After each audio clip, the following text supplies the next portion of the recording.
Hello students, a very warm welcome YouTube channel of analyst IAS. Recently Bharat का जो central bank है, reserve bank of India, इसने allow किया है जितने भी फॉरेन इंस्टीट्यूशनल इन्वेस्टर्स हो सकते हैं, भारत के जो सॉवरेन ग्रीन बॉन्ड्स हो सकते हैं, अब ये इनमें इन्वेस्ट कर सकते हैं। इसके क्या इंप्लीकेशंस हैं, सॉवरेन ग्रीन बॉन्ड्स क्या होता है, ये इन्वेस्टर्स जो होते हैं ये क्या होते हैं, ग्रीन टेक्सोनॉमी का फ्रेमवर्क भारत में क्या है, क्या चैलेंजेस हैं इसको लेकर के। सो ये थोड़ा मेंस पर्सपेक्टिव से, प्लस कुछ वर्ड्स हैं जैसे ग्रीनियम एक वर्ड होता है। तो ये सारी चीजें क्या है, we'll be talking about them. After that we'll be solving out today's problems and the mains practice question. So let's start. So why news recently RBI ने अलाउ किया है फॉरेन इंस्टीट्यूशनल इन्वेस्टर्स को, जो कि इंटरनेशनल फाइनेंशियल सर्विसेज सेंटर या फिर IFSC के अंदर ये हैं कि ये इन्वेस्ट कर सकते हैं भारत के सॉवरेन ग्रीन बॉन्ड्स में। और ये एक बहुत इंपॉर्टेंट स्टेप है भारत का जो ट्रांसपोर्टेशन है, कि हमें एक लो कार्बन इकोनॉमी मिल सके, या जो हमारा नेट जीरो का टारगेट है 2070 तक, वहां जाने में हेल्प करेगा। मोरोवर सबसे पहले हम देखते हैं कि फॉरेन इंस्टीट्यूशनल इन्वेस्टर्स क्या होते हैं। तो ये जो होते हैं, ये ऐसे इंस्टीट्यूशनल इन्वेस्टर्स होते हैं जो किसी और कंट्री से किसी और कंट्री में अपने पैसे को निवेश करते हैं। ये जहां पे ऑर्गेनाइजेशन बेस्ड है वो उसके अलावा कहीं और ये इन्वेस्ट करते हैं। इन्वेस्टर्स जैसे कि pension fund, mutual funds, insurance companies, banks या बाकी सिग्निफिकेंट फाइनेंशियल इंस्टीट्यूशंस जो होते हैं अब्रॉड से, ये फॉरेन इंस्टीट्यूशनल इन्वेस्टर्स के अंडर आते हैं। ये बहुत क्रूशियल होते हैं किसी भी कंट्री के फाइनेंशियल मार्केट के लिए, क्योंकि लिक्विडिटी बहुत बढ़ा देते हैं, पैसा आने लगता है, ट्रेडिंग वॉल्यूम्स बढ़ जाते हैं, स्टॉक प्राइसेस को भी इफेक्ट करता है। ये जो इन्वेस्टर्स हैं, ये कैपिटल जो है अलग अलग फाइनेंशियल इंस्ट्रूमेंट्स के थ्रू ये इन्वेस्ट करते हैं, जैसे कि ये स्टॉक्स खरीद सकते हैं, ये बॉन्ड्स खरीद सकते हैं, इसके अलावा ये डेरिवेटिव्स जो होते हैं उनको खरीद सकते हैं। एंड ये जो है स्ट्रैटेजिक इन्वेस्टमेंट या प्लान्स देखते हैं, मार्केट कंडीशन क्या है, उसके हिसाब से गवर्नमेंट की क्या पॉलिसी है। ये जो कैपिटल इन्फ्लक्स होता है फॉरेन इंस्टीट्यूशनल इन्वेस्टर्स से, ये पॉजिटिवली या नेगेटिवली इंपैक्ट कर सकता है किसी भी कंट्री की लोकल इकोनॉमी को।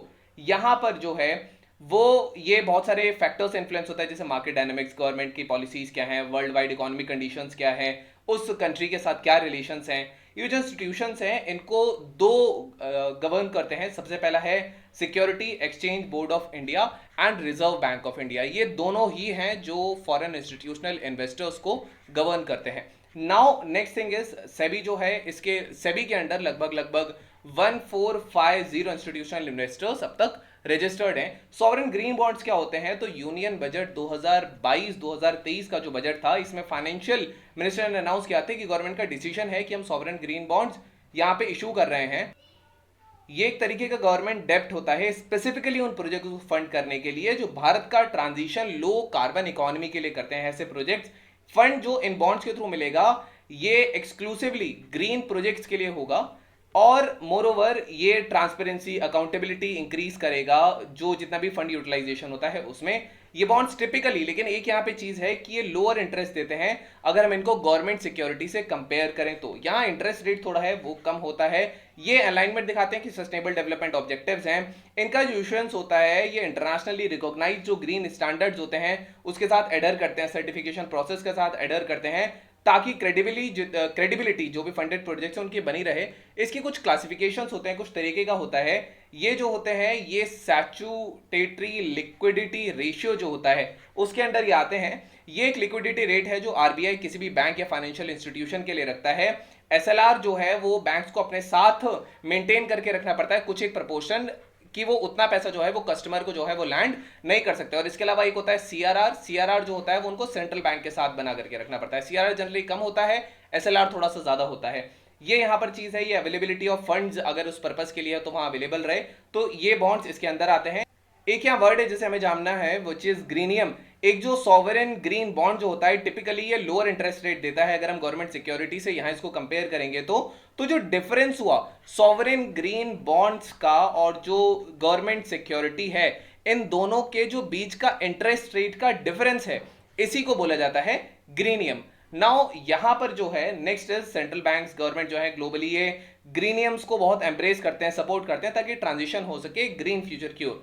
सो next is green taxonomy framework for India. यहाँ पर जो है कुछ अलग अलग प्रोजेक्ट जैसे कि सस्टेनेबल वाटर में वेस्ट मैनेजमेंट है, पॉल्यूशन प्रिवेंशन कंट्रोल है, ग्रीन बिल्डिंग्स है, ये सारा जो है वो ग्रीन इंफ्रास्ट्रक्चर है। जितने भी बॉन्ड से जो फंड्स आएंगे वो एनर्जी एफिशिएंसी, रिन्यूएबल एनर्जी बढ़ाने में इन सारी जगह लगाए जा सकते हैं। ग्रीन टेक्सोनॉमी फ्रेमवर्क इंडिया में देखेंगे तो ये जो है सॉवरेन गोल्ड बॉन्ड जब यूनियन बजट में इंट्रोड्यूस हुए थे उस समय ये आया था। मोरोवर ये offshore wind energy, grid scale solar power production हो गया, ये ट्रांजिशन जो बैटरी ऑपरेटेड या जो इलेक्ट्रिक व्हीकल्स का यूज हो गया, इन ट्रांजिशंस में हेल्प करता है।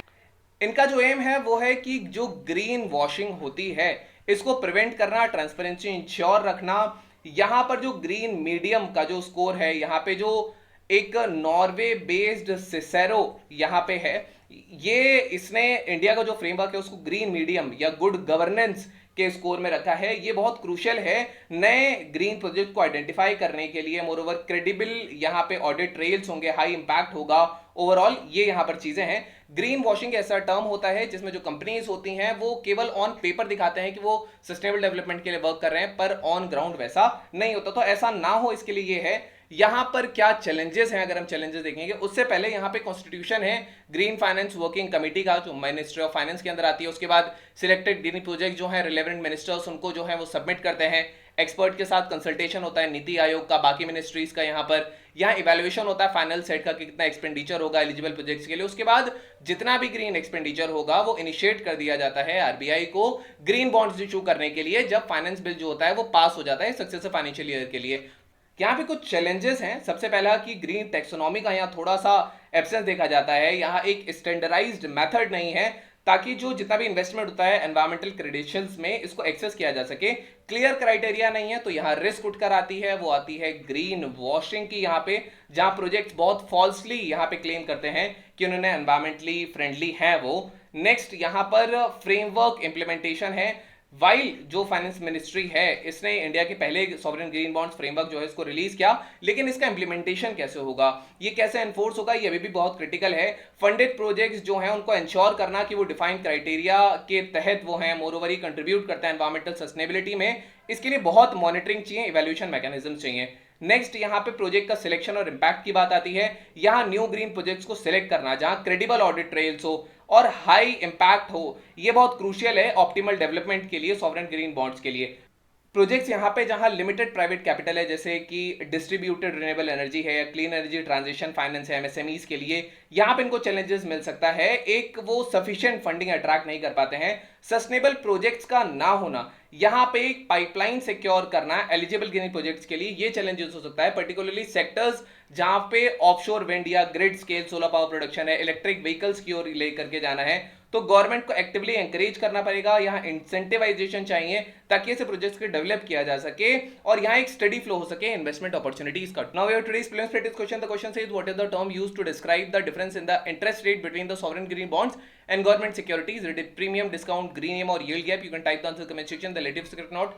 Now we have today's main practice question. The question says, with reference to India's economic policies, discuss the significance of allowing foreign institutional investors operating within the International Financial Services Center to invest in sovereign green bonds. So this was all about today's video session. Hope you understood it well. Thank you. Have a nice day and stay tuned with Analyst IAS for better preparation.